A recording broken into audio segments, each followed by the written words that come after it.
Здравейте! В днешното видео ще ви покажем как да си направите смути с форми. За тази рецепта ще са ви необходими около 100-150 мл бадемово мляко, 2 форми, 2 шепички пресен спанак, половин банан и половин ябълка.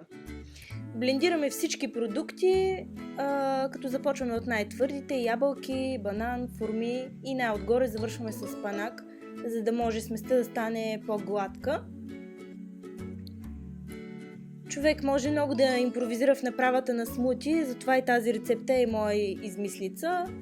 Аз обичам да експериментирам не само с смутита, и като цяло в кухнята.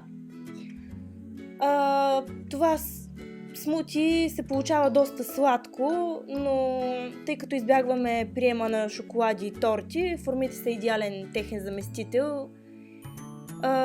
Накрая завършваме с декорация.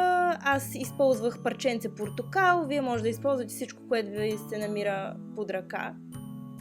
Получава се леко зърнисто заради формите, но вкусът е невероятен. Надявам се да ви харесва. Ако това е така, оставете коментар под клипа и се абонирайте за нашия канал. До скоро!